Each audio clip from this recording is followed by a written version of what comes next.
To listen to the extended version of this episode, support us on patreon.com/forthewild. Hello and welcome to For the Wild podcast. I'm Ayana Young. Today we are speaking with Kimberly Ann Johnson.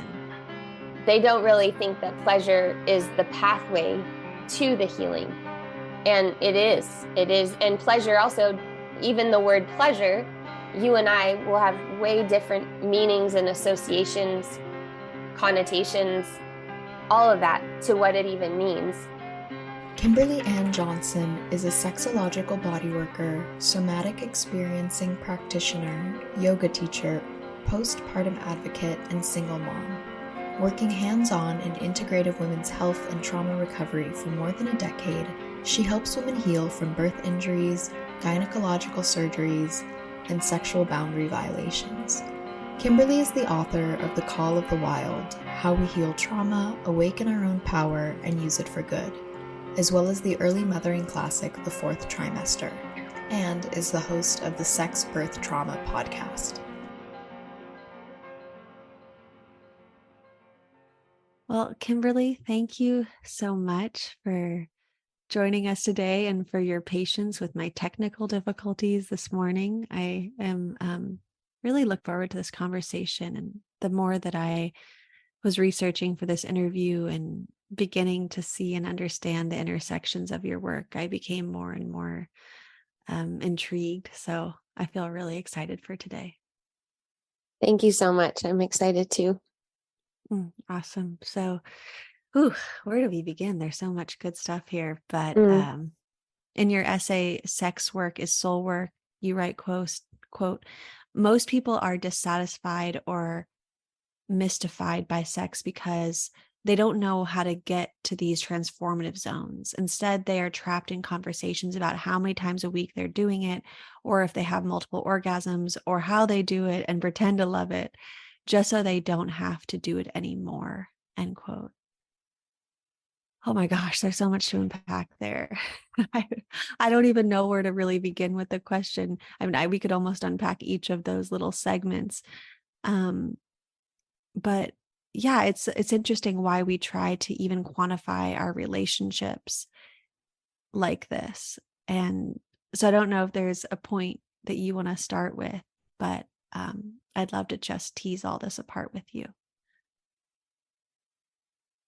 Yeah. I should start by giving you a little bit of context and giving the people who are listening a little bit of context, like where I'm coming from and why I would even be talking about this.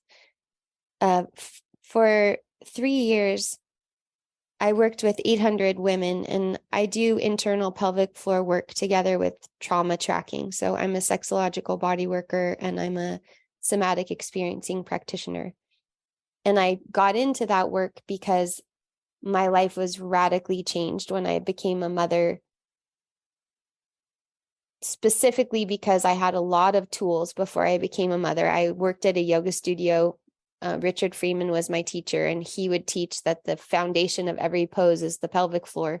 So I was kind of a relative pelvic floor expert before I became a mom. And then I became a mom and my pelvic floor was completely rearranged. And then so were many of my organs, and I was in a lot of pain and I wasn't able to get help easily.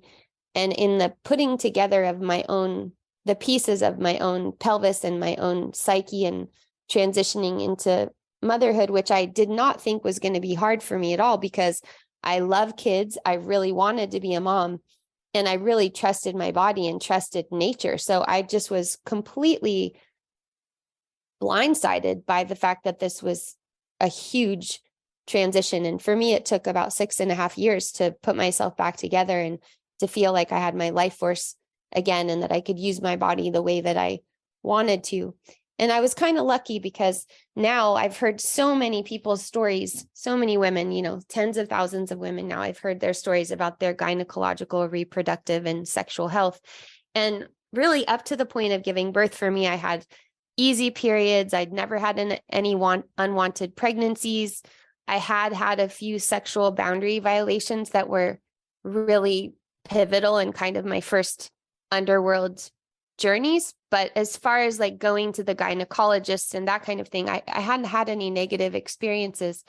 So of course, then when I started hearing other women, it was like, whoa, like what we go through gynecologically, reproductively, sexually, it's staggering. And, women's health is really a bit like throwing darts at a dartboard, because most of the diagnoses that people come to me with are so incomplete and so monolithic, and it's pretty appalling.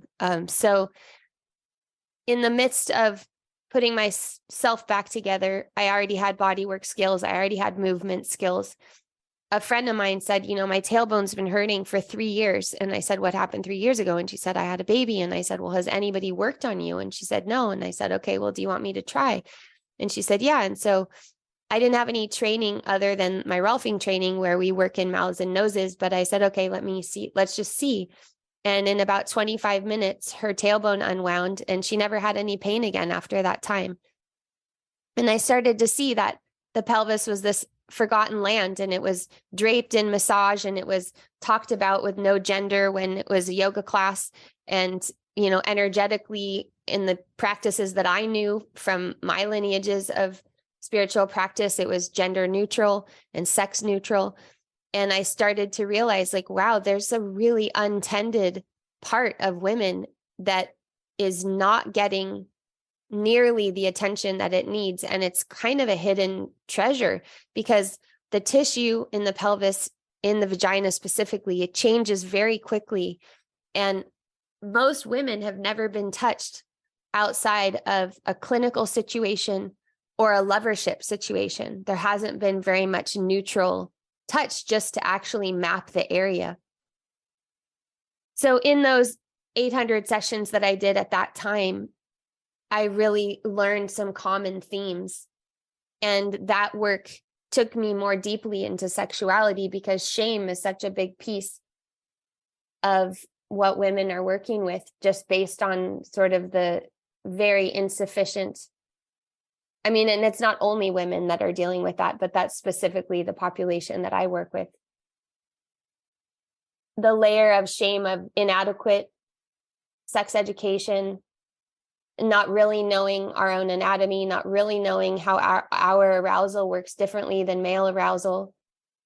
And then the layers of that when we come to these other peak and heightened experiences like birth. So it's often that we would come to this territory again, and the earlier imprints are there with us. So it's such important territory that's usually considered so separate from our spiritual practice. And increasingly that's changing, and that's changed in the 15 years since I really began this journey myself. I see a lot more education on menstrual health. I see a lot more education on the importance of the postpartum period. I see a lot more, just Instagram itself has popularized a lot more about anatomy, sacred anatomy, tantric practices. And yet I still, I just was taught an in-person workshop for 2 days, and a lot of what we're working with is sexual imprints and curiosities, and really peeling back to very elemental places of contact and how we contact and who the contact is for. I'm very influenced by Betty Martin's work, The Wheel of Consent. I wish that I'm not crazy about the word consent, but it's about getting more clear about what we want and how we want it, and being able to communicate that without a layer of morality or shaming and blaming, and then getting really to the very essence of it, which is touch itself. So I try to help people understand when they say sex, what it is that they mean, and what it is that what all goes into that, like, tangled knot of yarn, the strands. What are those strands? So those strands could be pleasure, companionship, presence, feminine energy, masculine energy, if those categories mean something to a person, attachment, commitment. And then for each person, those strands connect. Some of them are knotted together. Maybe they're all just jumbled together. Some people really know what they're seeking out when they say the word sex. And then for a lot of people, it's just kind of a default place. So there's so much potential there. You know, I used to say that we could resolve a lot that we think we're taking to the therapy room, because a lot of people don't talk to their therapists about sex. Even if they're in relationship therapy, sex isn't really a part of it. It's another way that sex is considered something that's separate. And for most women that I've worked with, their sexual journeys and their spiritual journeys are very aligned. There tends to be like a parallel track that's moving when we start to really listen to each other's sexual stories and sexual desires, sexual assumptions. And because I really am a devotee of the nervous system, I tend to bring the nervous system lens to how I work with sexuality. Yeah. Yeah, the nervous system, it seems to be really important with everything we do, every type of relationship we have. And it makes so much sense how much it shapes the way we relate to our bodies and our sexuality and our sexual experiences. And in your essay, Sexual Authenticity, you write, quote, "Bringing consciousness to your true sexual desires and your patterns allow you to change the trajectory of your sexuality and bring it into alignment with who you are. Instead of resigning to sex as you think it should be, create sex as though it were art or a meditation, because it is. At its best, sex is co-created moment-to-moment experience that has the ability to transform you." End quote. Yeah, I want to hear more about this transformation, and also wondering, how does finding alignment and meaning within sex translate into other areas of life? Oh, there's so much. And, you know, a couple of things I didn't mention in that ball is also, you know, creativity and play. And it's a space where there's a huge potential, because our system becomes very malleable in sexual space. And that's why it can be really scary, because the way that the system can organize itself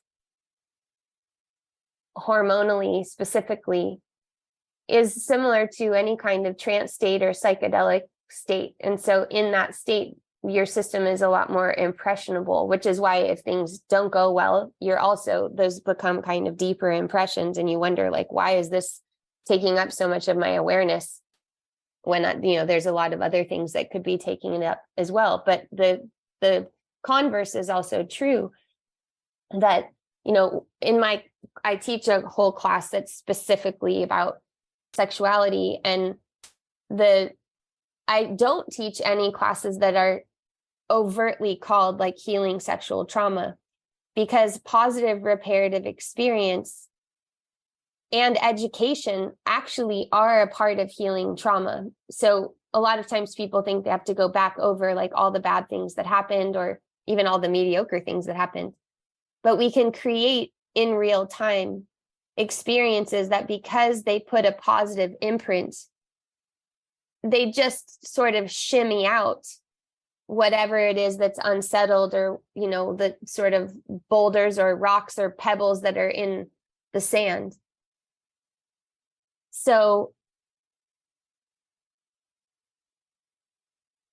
I'm sort of divided right now. Like, part of me wants to kind of explain it from I know, and like the nervous system, even saying the words the nervous system at this point is like the nervous system. I don't even know if those words mean anything anymore, because it's everywhere and everyone's talking about it.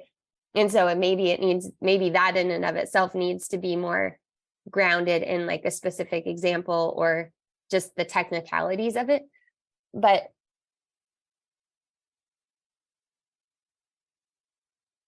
pleasure is a huge part. People think that pleasure is kind of anathema to healing trauma. Like pleasure is what you get after you heal your trauma. Pleasure's the cherry on the sundae after you have the hard conversation. The orgasm is what you get after you earn it, kind of thing. They don't really think that pleasure is the pathway to the healing. And it is. And pleasure also, even the word pleasure, you and I will have way different meanings and associations, connotations, all of that to what it even means. Because we do, in Anglo-North America, we have a puritanical inheritance that is essentially polarizes work and pleasure. And work is valuable and pleasure is what you earn if you work hard enough. But basic pleasure, like the ability to allow something to feel good. So even right now, a listener could just tune in for a moment and go to the inside experience and just notice if there's anything that feels good. And usually when we're invited to notice a sensation, we immediately notice something that's painful. We go to like, oh, my back hurts, my neck hurts, my heart's beating fast.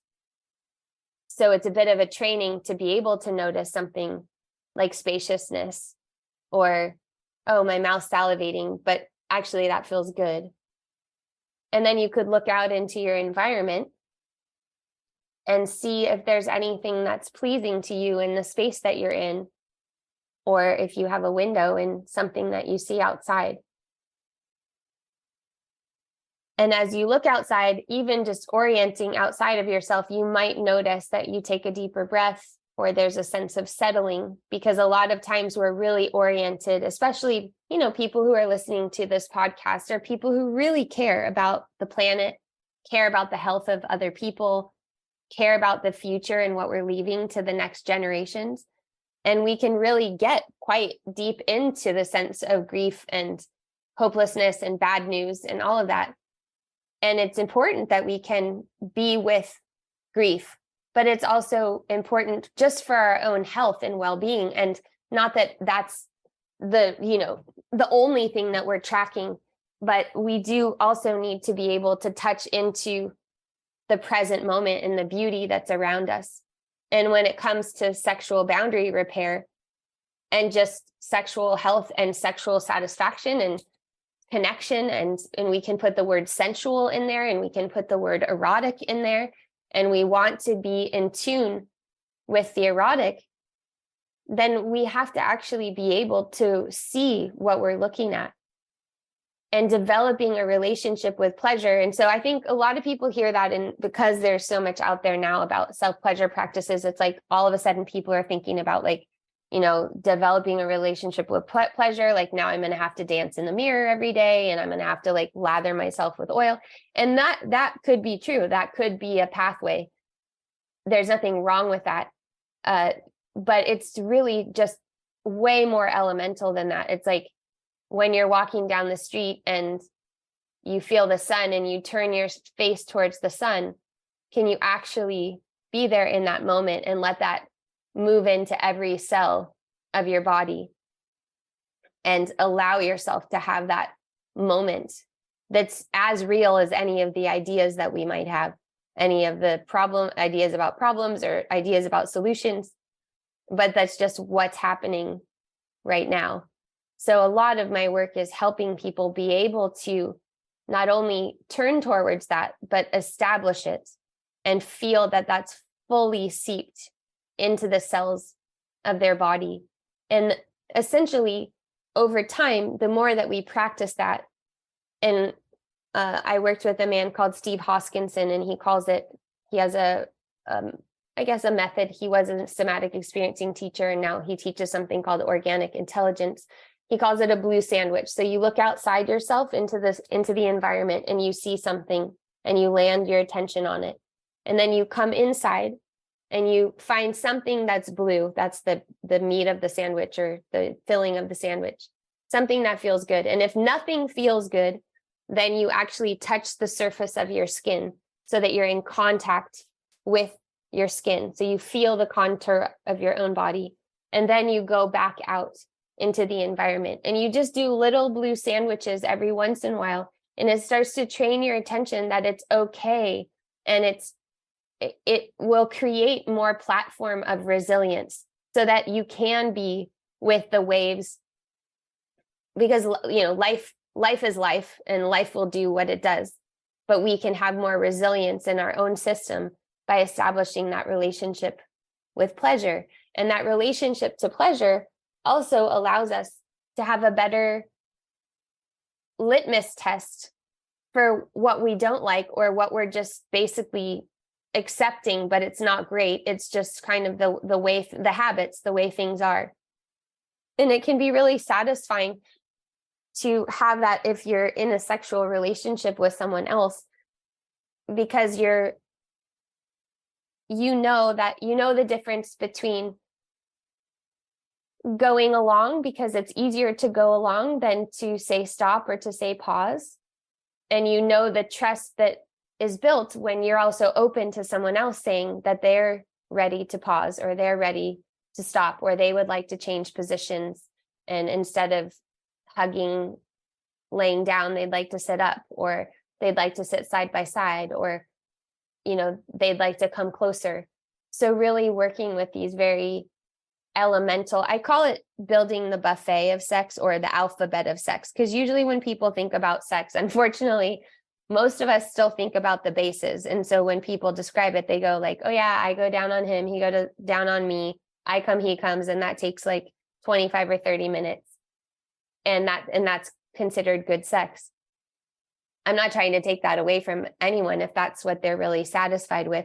But most of the people that come to me are really, they know that there's like a treasure trove available to them, where like there's so much that they could be accessing sexually that they're not. They just kind of know there's magic there, but they don't know how to get there.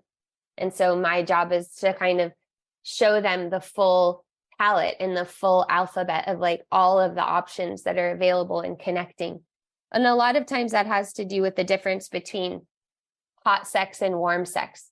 So what we see out there in the culture a lot is hot sex, which is power oriented. You know, the Calvin Klein ad, it's very popular in polarity work now. Like, you know, you want your man to throw you on the bed type of stuff.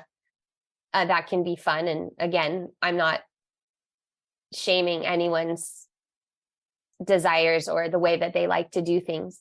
But the people that I work with usually haven't ever seen an example of warm sex, which is less adrenaline and cortisol based and more oxytocin based. And they would like to at least develop a range for that, so they have an experience of what warm sex might feel like, and what like long protracted orgasm might feel like, instead of sharp and steep climaxes. So I think there's space for it all. But what I see is a lot of women who have been performing sex in a certain way for a while, and then there's like a huge life event, which could be motherhood, it could be a big life change like a loss, it could be a change of phase of life where they're wanting something different and they don't know how to talk about it, because the only conversations they've ever really had have been about quantity or size or something that's exterior. They haven't really been invited to a conversation of what do I want sex to mean to me?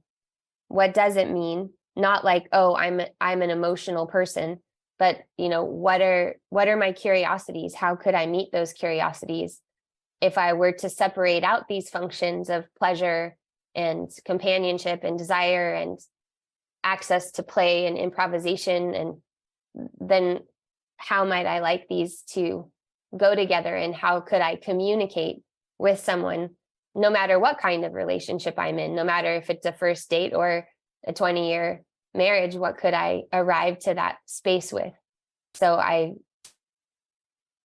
think it's pretty radical. And for most people, when they're brave enough to turn to it, their whole life changes, because it gives you a type of energy that makes life feel worth it.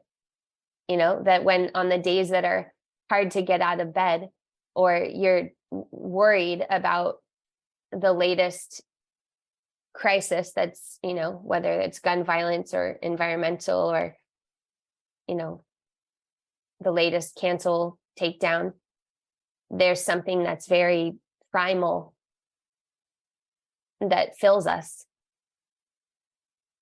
And when not tended to, it tends to be a bit of an Achilles heel that's just sort of always there, that dissatisfaction is always kind of looming and feels really scary to turn towards, but also feels like it doesn't go away.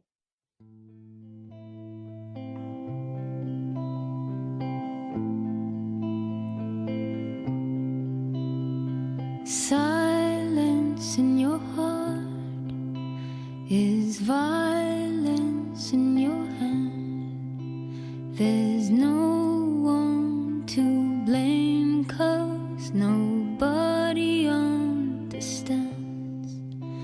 And how would it feel if you had to run for your life and all of your days turned into the night?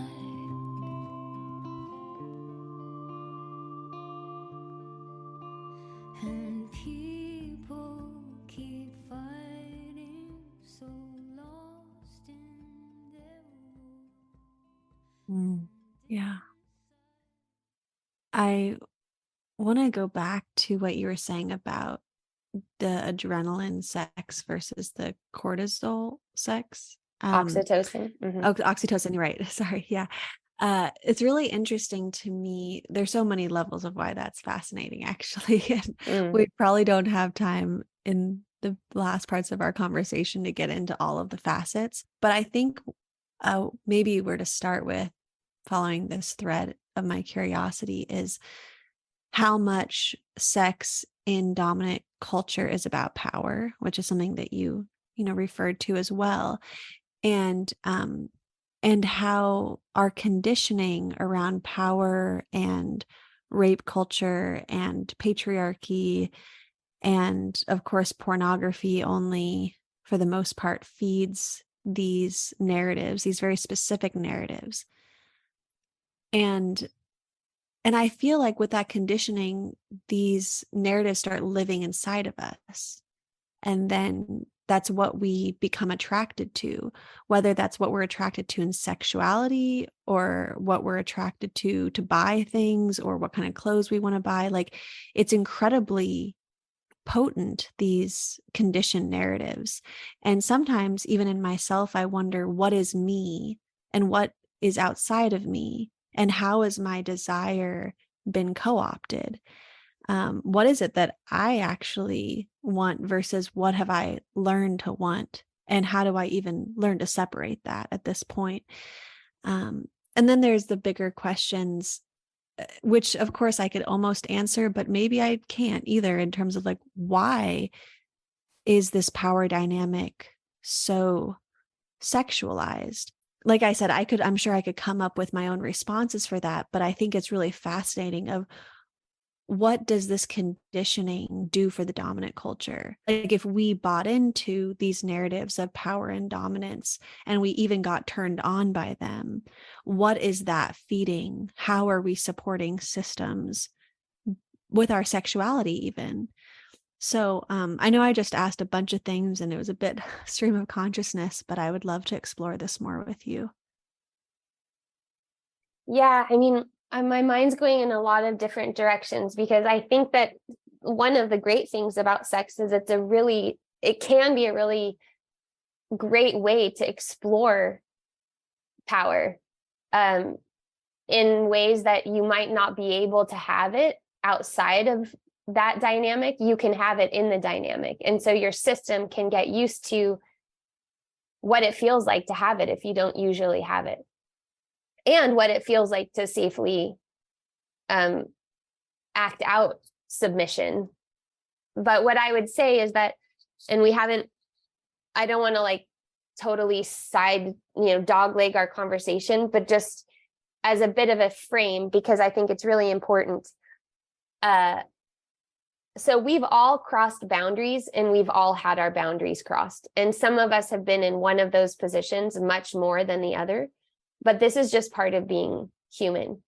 And my work is really about the predator-prey dynamic. And the predator being, we don't like that word in English, but the predator and the prey is just a relationship in the natural world. We need predators and we need prey. And some animals are only in one of those roles, and some of them are prey to some animals and predators to others. But in a nervous system, we need that full spectrum in our nervous system. And if we have it, then we're not acting out of a default.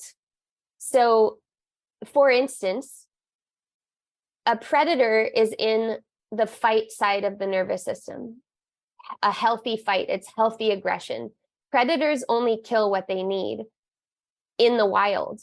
If they approximate domestication and they're feral, then they kill more than they need. So that's like a wolf in a hen house.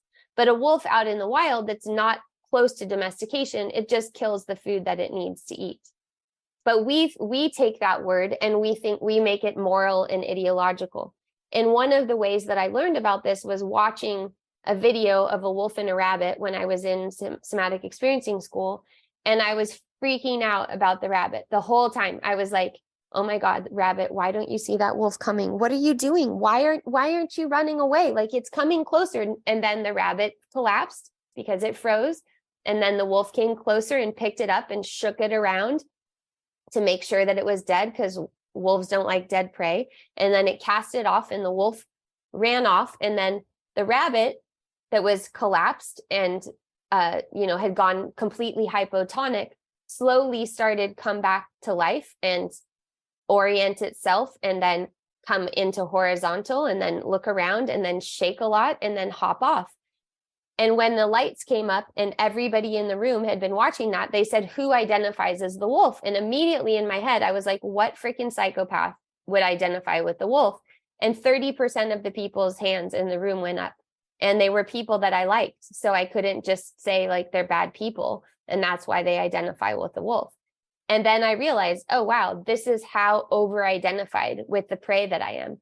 Like flight and freeze mode, this is my default. This is where I've been conditioned to be. It's much more comfortable. The emotional correlates to flight and freeze are anxiety, worry, panic in the flight, and confusion, disorientation, and helplessness in the freeze. And the emotional correlates in the fight are irritation, frustration, anger, and rage. And for most people, it's acceptable for people socialized as women to be confused and to be helpless, but we don't really like that for people socialized as men. And the converse is true. We don't really generally, and this isn't true in all time, in all cultures, for all people, but generally, we don't really like to see women very angry. And that's starting to change. And there's now books with the word rage on female rage on the cover, things like that. But that's relatively recent. And so I realized in that moment, oh, we've decided that predators are bad and men are usually predators. So men are bad, and prey is good. And women are usually prey. So prey is good.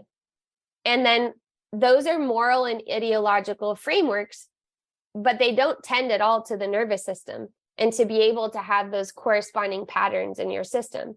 And so I started helping women physically occupy the wolf and be able to occupy all of the gestures that come with predation, which are focused gaze, zigzagging, the grinding of the teeth, salivating, showing your teeth, right? You can dominate a dog by showing them one of your canine teeth. Being able to look angry. So if you're angry, look angry. Don't try to disarm yourself. And to restore the self-protective gestures. Now, what wolves and rabbits don't have are a social nervous system. And the social nervous system is something that only human primates have. Not, of course, animals have very complex social networks, but they don't have this specific vagal social nervous system. And in that system, that was developed for maternal bonding. So it's very estrogenous. It's estrogen and oxytocin based.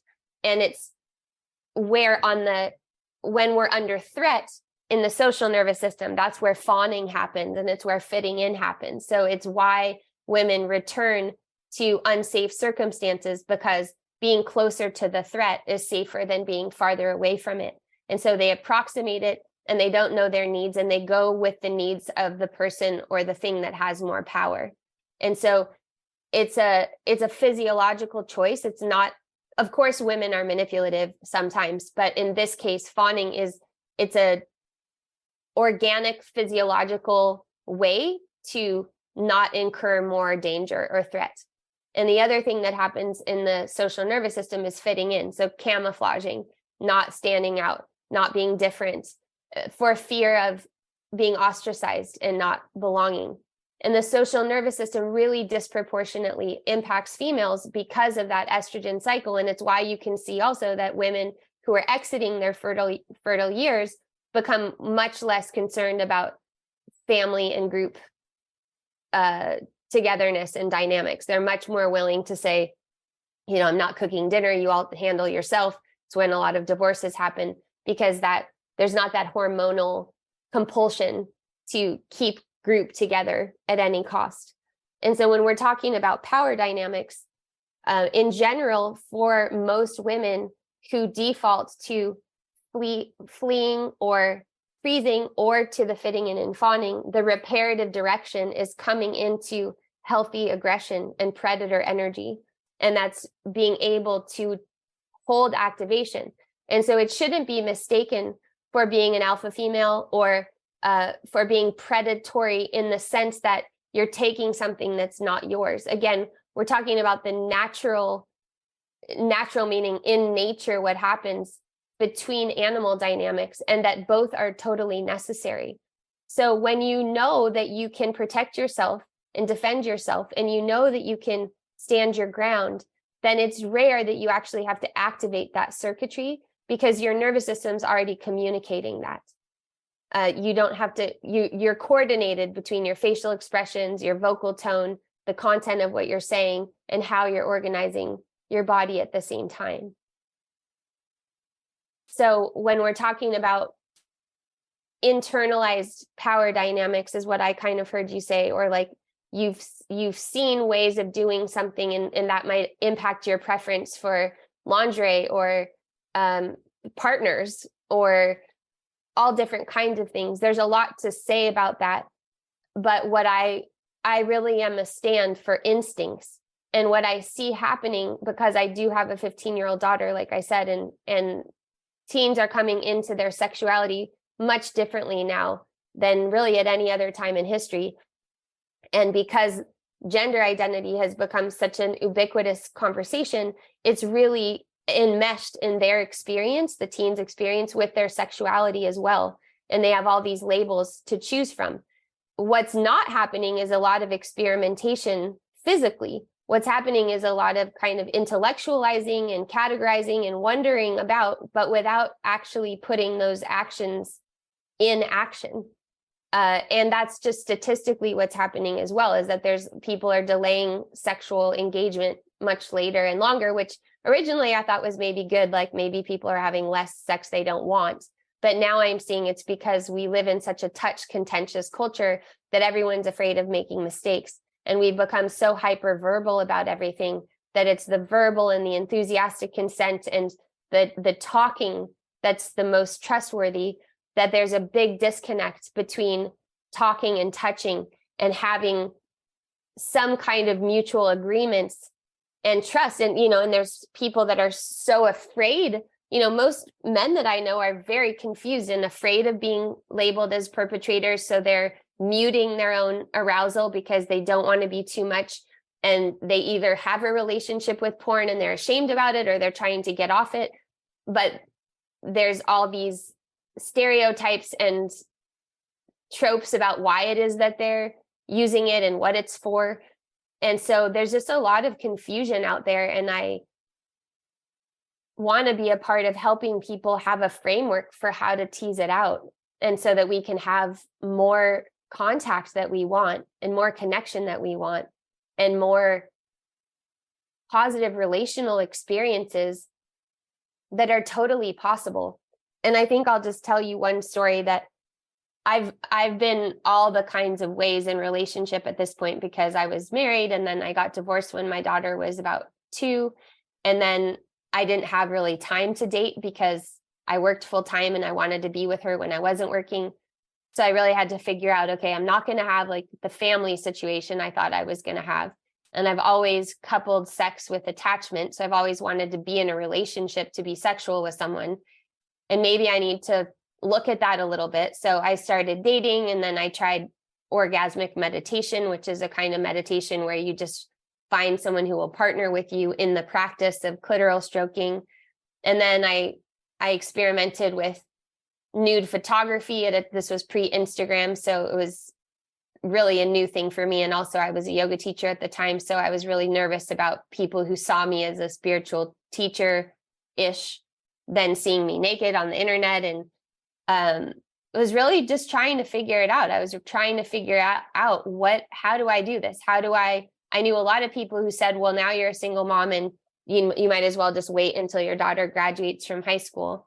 So how do I be an erotic person and have an erotic identity that's outside of mothering, but with all of these other roles that I have? And at one point, I kind of realized that I wasn't very good at picking partners. And one of my friends who I thought was pretty good at it, we were at an African drumming class, and a dance class rather, and there was a bunch of drummers. And I said, which one would you pick? And the one she picked, I was like, really? Like, are you serious? I thought she was joking. And then I was like, okay, interesting. And then I saw who I picked and I was like, oh, that tells me a lot. And so the next time I was dating online, I tried to pick like my friend would pick. And so I ended up having a sort of dinner date with somebody. I was out of town and I was staying at a motel. And so I invited this person to the motel, and I thought, okay, a lot of people would think this is super dangerous, but I think it's okay. Like, I'm getting an okay vibe and I know how to speak up for myself. And so he came to my motel room and we sat on the bed and we talked for a while. And I think we talked for a couple of hours. And then he just said, did you want this to end with talking, or would you like something else to happen? Which I thought was a really beautiful question. And so I said, I'd like something else to happen. And then I kind of said, well, if you could have anything you want right now, what would you want? And he said, like, no one's ever asked me that question before. And I said, well, just because you ask it doesn't mean we're actually going to do it, but you can still ask it. And so he said, I'd like a blowjob. And, in my mind, I was kind of like, wow, that's quite a distance from where we are right now, but fair enough. And so gave that a little space. And then I said, is there anything else you want? And he said, well, actually what I want is you to just put your hands on my back. And I said, okay, well, between those two, like, which do you want more? He said, I just want that contact. And so that's where the evening started, or where the touch part of the evening started. But what I realized was he didn't really know anything to ask for other than a blowjob, because that's the stereotype of what men want from women if women are willing to offer anything. And I wasn't saying I'm offering everything. I'm just saying everything's on the table, and then let's see what's on the table and what feels interesting. And that moment really taught me a lot, because the tenderness and the innocence of then him really going a level deeper and reflecting on what it was that he wanted, it just really showed me a lot. And I'm not saying that that's what everybody wants, and I'm not saying that that's how it goes all the time, but I am saying that I in no way, most of the women that I've worked with, once they're clear on what they want, if they have a male partner, the male partner is kind of just waiting for them to roll out the red carpet and tell them what they want. Many women want to bring their partners to me, and occasionally that happens. But we have a lot of agency when we just start to be able to communicate verbally and non-verbally what we're open to and what we're not open to. And there's 5 or 10% of the people in the culture and that's just like an BS statistic that I made up, but something like that, where I think there's like something very problematic and wrong. But most of the other interactions are happening in the 90% of gray area of confusion about shifted social norms and shifted expectations and zero sex education, and then a whole lot of socio-political ideas that don't always align with what our internal desires are. Sex isn't really very PC most of the time. I think being respectful is politically correct, and, you know, humanizing the person that you're with. But the rest of it happens more in the more physiological, biological, and then, as you're saying, like parsing out what our real elemental desires are. And I would also say that after this time of isolation, that I would expect that people are wanting a lot more comfort. And they might not know that's what they're wanting, but I've been noticing in my teaching that it's very hard for people to take comfort when it's offered to them. And that on a road to a sexual engagement with someone, that there would probably be, for a satisfying interaction, there would probably be a lot more comfort on the way to that interaction. I really appreciate your personal experiences. I could honestly sit in this session for a long time with you, and just that's really helpful to hear. And thank you for being vulnerable with us, because sometimes we need to be intimate with each other in our conversations to, I don't know, find what's real for us and be able to relate to each other. So I really appreciate that. And gosh, I feel like we need to have a secondary episode where we're just honing in on these topics, because there's so much here and it's so impactful. And I think, again, like going back to the beginning of talking about what's taboo and hard to talk about and feels uncomfortable to talk about, or things we shouldn't talk about, but we need to talk about them. We really do. It's such a big part of our lives, and obviously such a huge part of dominant culture. It's almost being like shoved down our throats, honestly, like sexuality and sex. And it's so it's so much. I mean, it's like sex is used to sell everything, like vacuum cleaners. I'm just like what is it not used for to get our attention? But what attention is it even getting from us when it is so sacred and transformative? And it also has led to so much grief and pain and trauma too. So yeah, so much here. But Kimberly, this has been a really wonderful, deeply moving conversation, and I appreciate your time and your care. And yeah, I feel very, I don't know, I think I feel all sorts of stuff from this conversation. So thank you for a smorgasbord of feeling. Cornucopia. Yeah, there's a lot, especially, you know, I've been in this material for a long time, and because I do share my own personal experiences, which is part of deconstructing authority and how we view authority, and you know, how we view it's non-traditional for a woman to talk about her sexuality, especially a woman who's supposedly an expert about things. But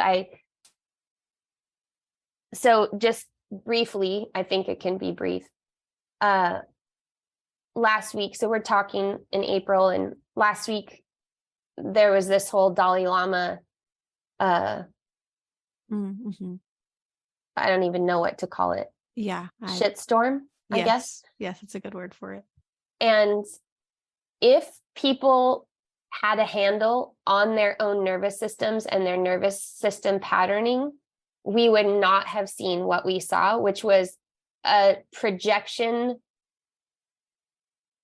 I mean, to the extent that I was flabbergasted by the extent of free associations and the willingness to dismiss 70 years of a life over one moment, and the same people who beat the drum of decolonization and culture work, that this predator-prey dynamic in language is so available that it just gets glossed over everything else that's supposedly valuable. So to me, I want people to have better sex, 100%. I mean, there's not a cell of me that doesn't want that. More connected sex is in part how we do regulate our nervous systems. It is a regulator.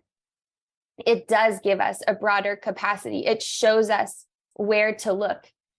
It allows us to heal one another without having to have special education. It's healing to be in a relationships where someone deeply cares about your experience and is willing to listen to you on many levels from moment to moment. And it's absolutely imperative. And I'm not just saying in the bedroom, because sexuality is much larger than a sex act. It's how we interact with nature around us as well. Not what we're getting from it, but how we're in contact with it. But we will continue this whole thing that we're going to take someone out of their position and replace them with someone with a different identity without changing the fundamental structures. We're just seeing how that doesn't work all over the place. So to me, it's quite urgent, because this is not the world that I want to hand to my child, and not just my child, but the next generation of children and you know, God willing, the generations to come. And we do have more information and more potential for embodying that information. And so that the second book that I wrote, Call of the Wild, because the last one was Reckoning, that I co-wrote with Stephen Jenkinson.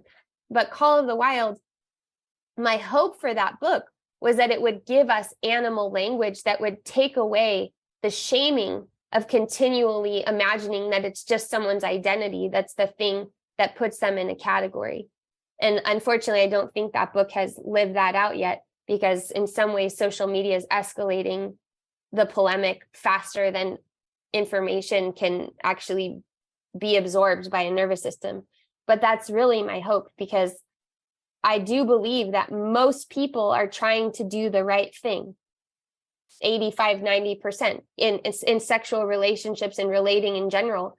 But we have to have such a countercultural, we have to put so many things in place in order for us to support that we could even feel what an oxytocin system is. Because most of the time, we're just getting hit with dopamine and cortisol. So we have to have some relationship to what oxytocin even feels like for us to be able to move in the direction of having the kinds of relationships of all kinds that we want.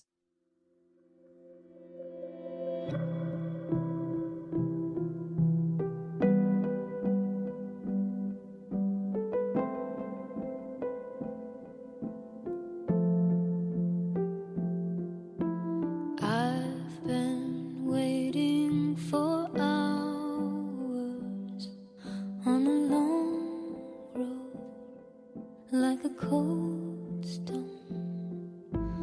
When the night shows its power, you gotta behave, gotta keep safe.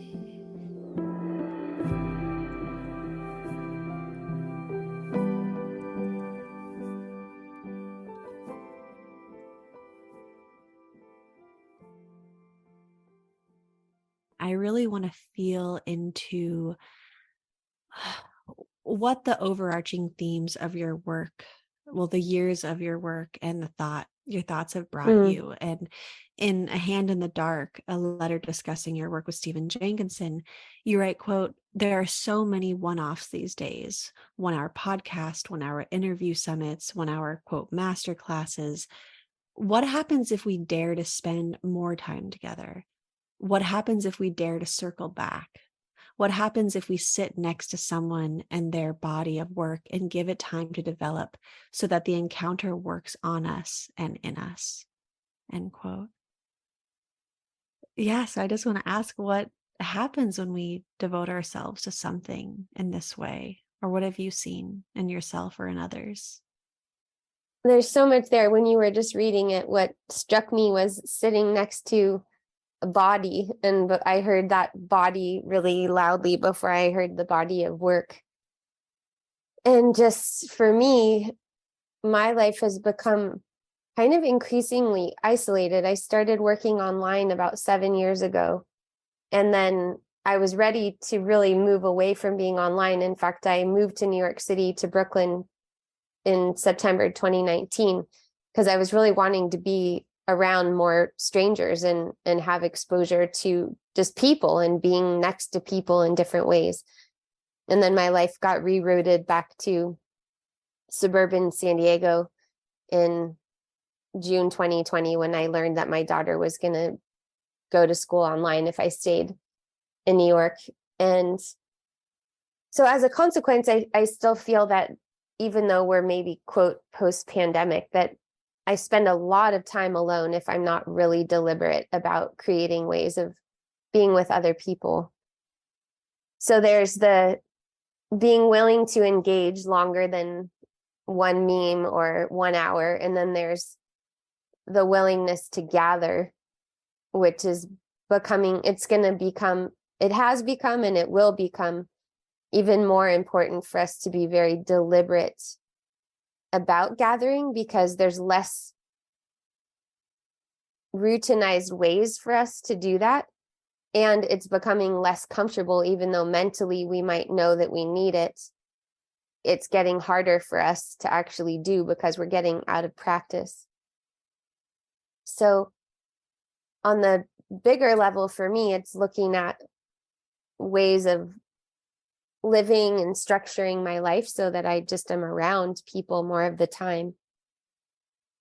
And also that the people that I work with are around more people, because Stephen Jenkinson has this phrase, provisioning the loneliness. And in some ways, the work that I do with nervous systems it's about being a translator of the signals that your body is sending you. But many of those signals that are being sent are because we don't have mammalian proximity.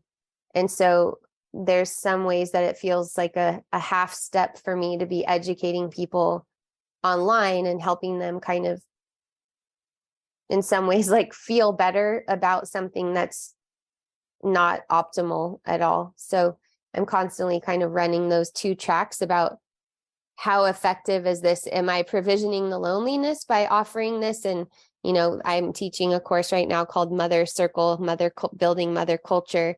And I have women joining from all over the world.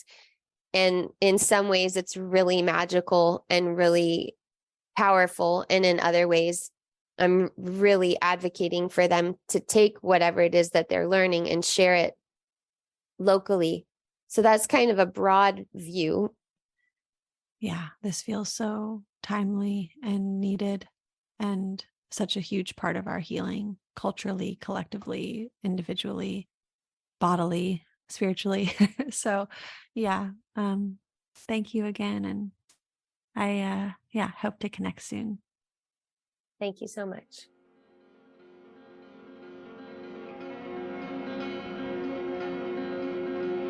Thank you for listening to For the Wild podcast. The music you heard today was by Lake Mary and Katie Gray. For the Wild is created by Ayana Young, Erica Ekram, and Julia Jackson.